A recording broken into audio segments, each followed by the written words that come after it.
বিসমিল্লাহির রহমানির রহিম। আজকের এই নির্বাচনী জনসভার সম্মানিত সভাপতি, মঞ্চে উপস্থিত ফেনী, নোয়াখালী, লক্ষ্মীপুর 3 জেলার নেতৃবৃন্দ, উপস্থিত নেতৃবৃন্দ, আমার সামনে মাঠে এবং মাঠের বাইরে উপস্থিত মুরব্বীবর্গ, উপস্থিত এলাকাবাসী, প্রিয় সহকর্মীবৃন্দ, ভাই ও বোনেরা, আসসালামু আলাইকুম। আসসালামু আলাইকুম। কেমন আছেন সবাই? আচ্ছা, আজকে এই যে বহু বছর পরে ফেনীতে এসেছি আমি, আজকে সকালে আমার প্রথম মিটিংটা ছিল চট্টগ্রামে। চট্টগ্রামের সাথে আমার একটা আবেগ ঘন সম্পর্ক রয়েছে। আর ফেনীতে তারপরের মিটিংয়ে আসলাম, ফেনীর সাথে রয়েছে আমার একটা আত্মীয়তার সম্পর্ক, তথা গ্রেটার নোয়াখালীর সাথে রয়েছে একটা আত্মীয়তার সম্পর্ক। প্রিয় ভাই বোনেরা, আপনাদের যেমন দাবি আছে বিএনপির কাছে, ঠিক একইভাবে বিএনপিরও কিন্তু দাবি আছে আপনাদের কাছে। ঠিক ঠিক বলেছে? এই যে পিছনে যারা আছেন, ফেনী, নোয়াখালী, লক্ষ্মীপুরের মানুষের যেমন বিএনপির কাছে একটা দাবি আছে, জোর দাবি এলাকার উন্নয়নের ব্যাপারে, মানুষের সমস্যা দূর করার ব্যাপারে, ঠিক বিএনপিরও একটা দাবি আছে না আপনাদের কাছে? কি সেই দাবি? কি সেই দাবি? ধানের শীষকে জয়যুক্ত করা,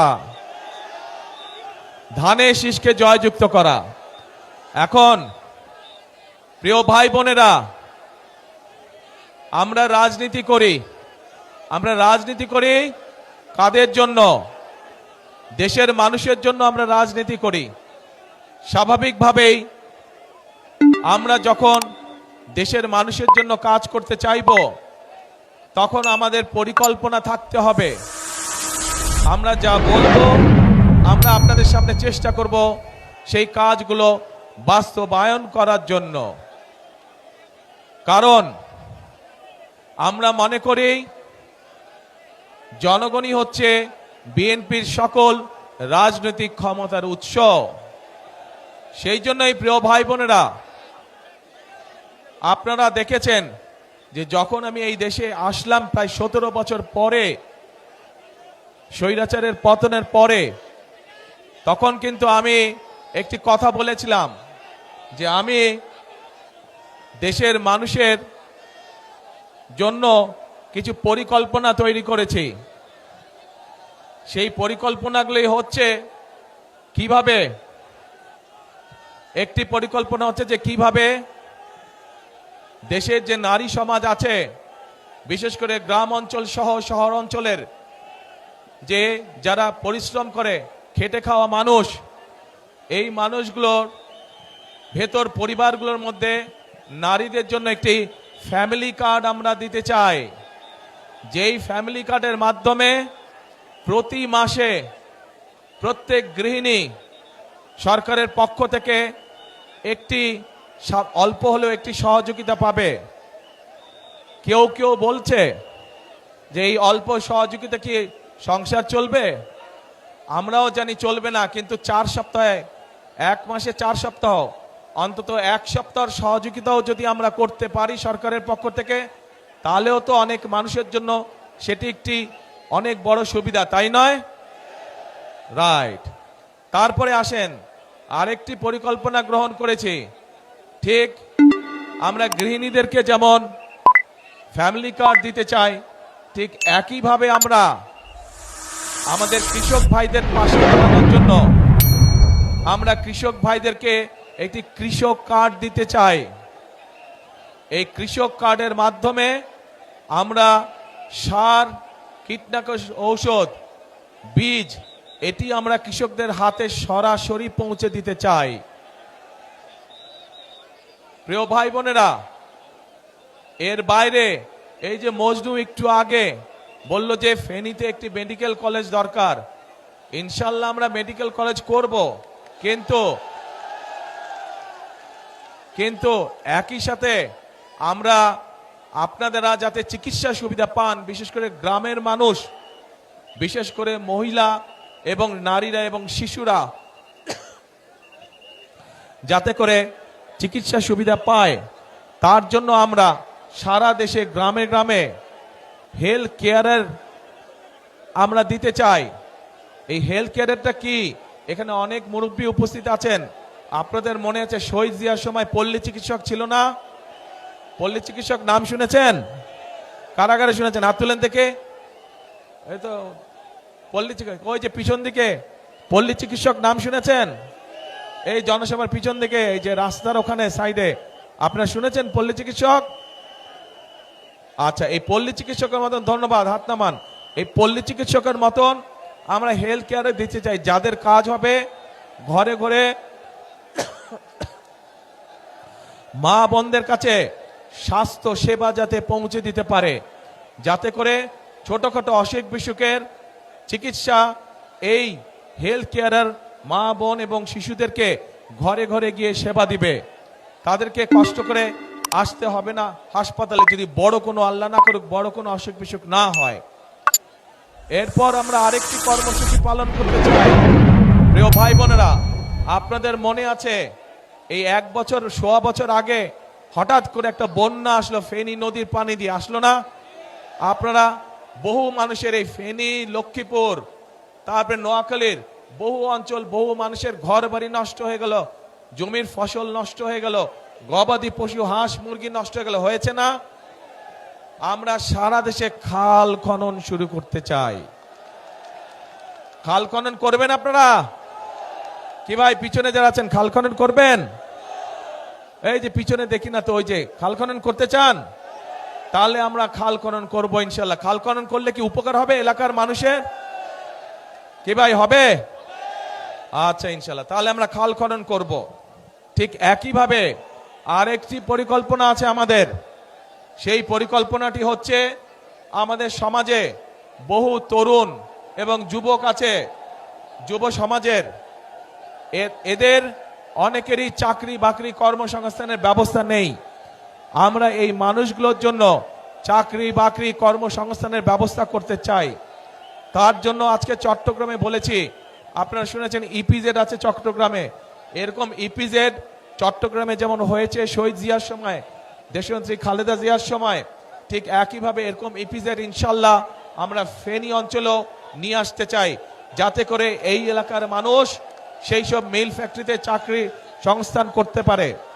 শুধু এটাই নয়, আমরা চাই আমাদের এই এলাকার অনেক মানুষ, উপজেলা পর্যায়ে, গ্রাম পর্যায়ের অনেক তরুণ যুবকরা বিদেশে যায় না আপনাদের এখান থেকে?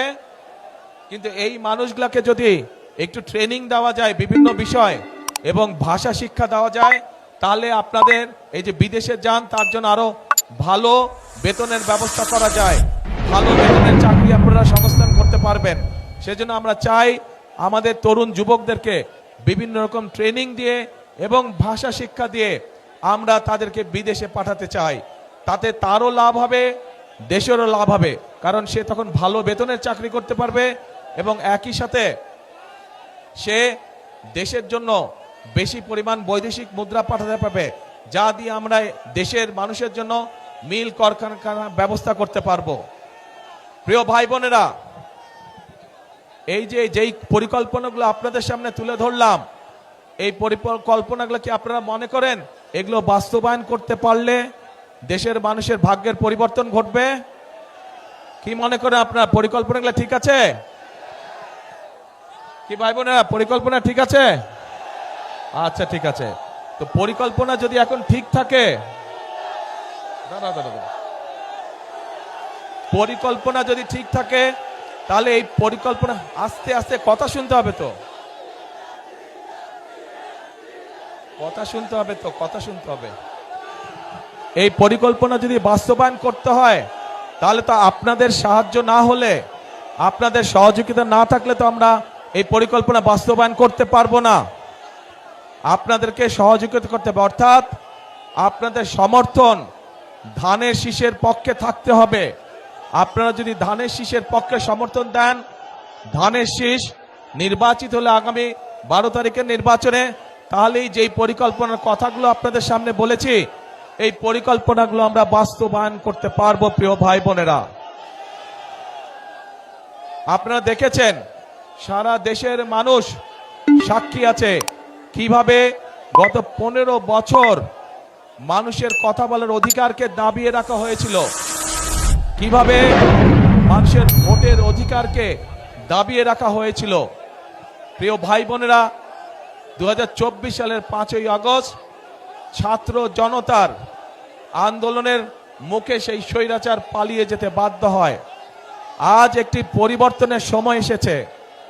আজকে এই সবার মধ্যে দাঁড়িয়ে আমি হয়তো আপনাদের সামনে আমাদের অন্য রাজনৈতিক প্রতিপক্ষ যারা আছে সেই প্রতিপক্ষদের সম্পর্কে হয়তো অনেক কথা বলতে পারতাম, কিন্তু সেই প্রতিপক্ষদের সম্পর্কে যদি আমি কথা বলি, তাতে জনগণের কি কোনো লাভ হবে? জনগণের কোনো লাভ হবে না। জনগণের লাভ তখনই হবে যখন আমরা পরিকল্পিতভাবে খাল খনন করতে পারবো। জনগণের লাভ হবে যখন আমরা পরিকল্পিতভাবে আপনাদেরকে স্বাস্থ্য সেবা দিতে পারবো। জনগণের লাভ হবে যখন আমরা আমাদের তরুণ যুবক তরুণদের জন্য, মা বোনদের জন্য আমরা কর্মসংস্থানের ব্যবস্থা করতে পারবো। জনগণের লাভ হবে যখন আমরা আপনাদের জন্য রাস্তাঘাট, ব্যবসা বাণিজ্য অর্থাৎ আইন শৃঙ্খলা সঠিক রাখতে পারবো। তখনই জনগণের লাভ হবে। রাজনৈতিক প্রতিপক্ষ সম্পর্কে অনেক কথা বলা যায়, কিন্তু তাতে জনগণের লাভ কোনোই হবে না। প্রিয় ভাই বোনেরা, আসুন 5ই আগস্টের পরে দেশের মানুষ পরিবর্তন চায়। যেই পরিবর্তনের ফলে দেশের মানুষের সমস্যা ধীরে ধীরে কমে আসবে। সেজন্যই আমাদেরকে পরিশ্রম করতে হবে, আমাদেরকে কাজ করতে হবে, আমাদের কৃষকদের ফসলের উৎপাদন বৃদ্ধি করতে হবে, আমাদের মা বোনদেরকে অর্থনৈতিকভাবে স্বাবলম্বী করতে হবে, আমাদের তরুণদের, যুবকদের কর্মসংস্থানের ব্যবস্থা করতে হবে। আমাদের মানুষরা, দেশের মানুষ যাতে নিরাপদে রাস্তাঘাটে চলাচল করতে পারে, নিরাপদে ব্যবসা বাণিজ্য করতে পারে, নিরাপদে চাকরি বাকরি করতে পারে, সেই জন্য আইন শৃঙ্খলা ব্যবস্থাকে কঠোর হস্তে নিয়ন্ত্রণ করতে হবে। আমাদেরকে জনগণের তখনই ভাগ্যের পরিবর্তন হবে। আমরা দেখেছি বিগত স্বৈরাচারের সময় কিভাবে এই দেশের জনগণের সম্পদ লুটপাট করে বিদেশে পাচার করে দেওয়া হয়েছিল।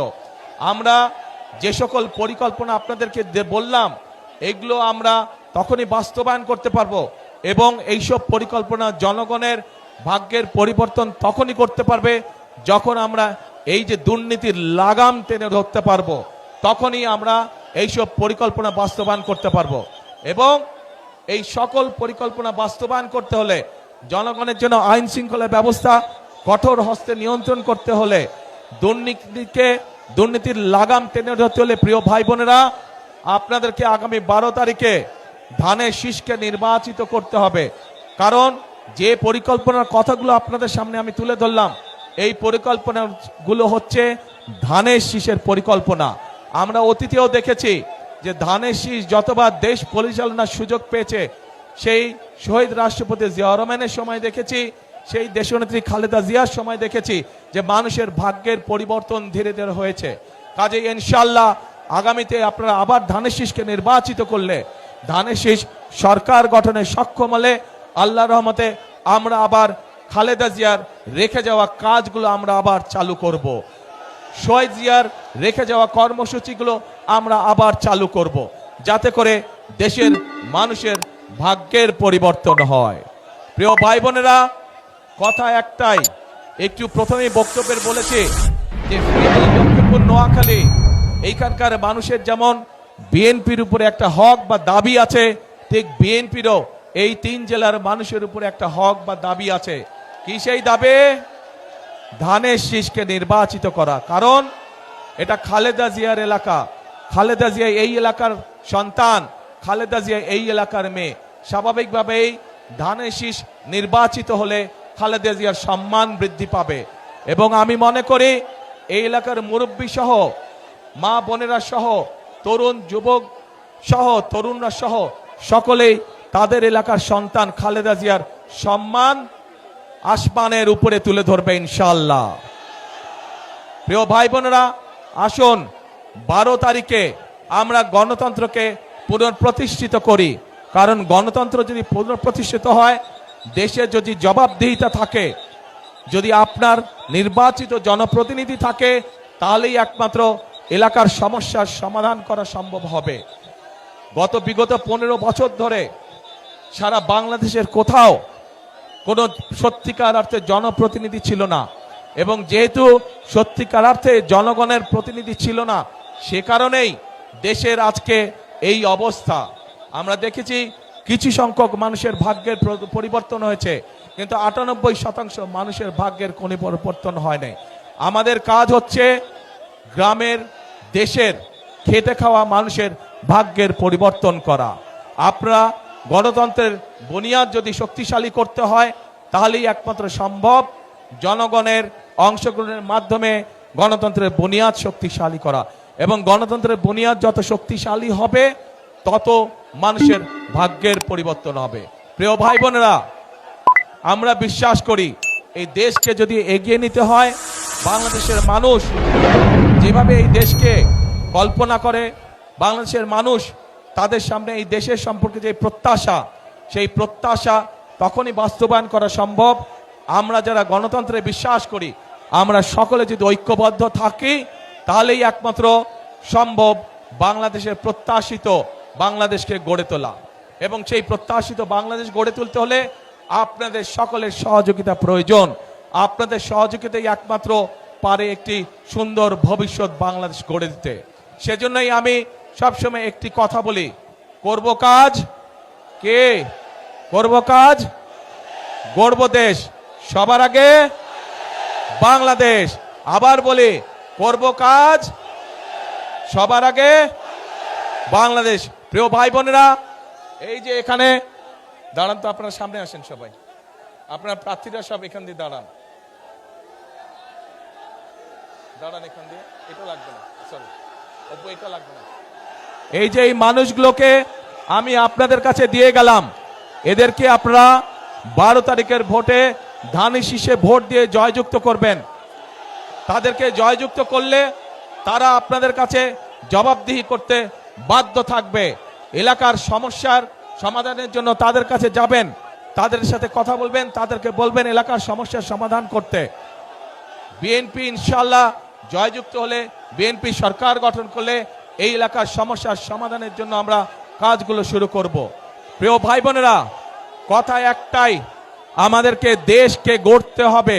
এই দেশ যদি আমরা না গড়তে পারি, তাহলে আমাদের ভবিষ্যৎ বংশধরদের ভবিষ্যৎ আমরা গড়ে তুলতে পারবো না। কাজে আসুন, এই দেশ আপনার আমাদের সকলের শেষ ঠিকানা। এই দেশেই আমাদের জন্ম, এই দেশেই আমাদের মৃত্যু, এই দেশই আমাদের প্রথম ঠিকানা, এই দেশই আমাদের শেষ ঠিকানা। সেই জন্য এই দেশকে গড়ে তুলতে হলে আমাদের সকলকে ঐক্যবদ্ধ থাকতে হবে, আমাদের সকলকে একসাথে কাজ করতে হবে।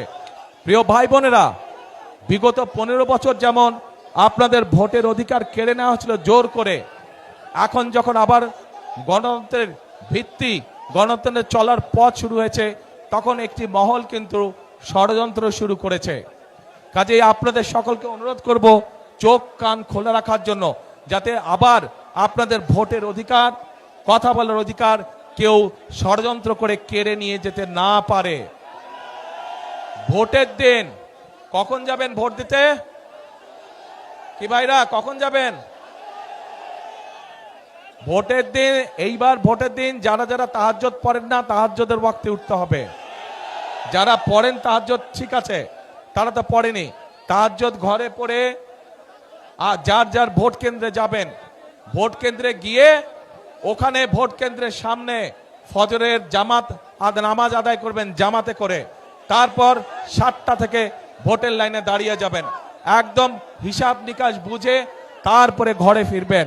শুধু ভোট দিয়ে ঘরে ফিরবেন না, হিসাব বুঝে নিয়ে ঘরে ফিরবেন। আজকে এই দেশের জনগণের সঠিক সিদ্ধান্তের উপরে নির্ভর করছে আগামী দিনের বাংলাদেশের ভবিষ্যৎ।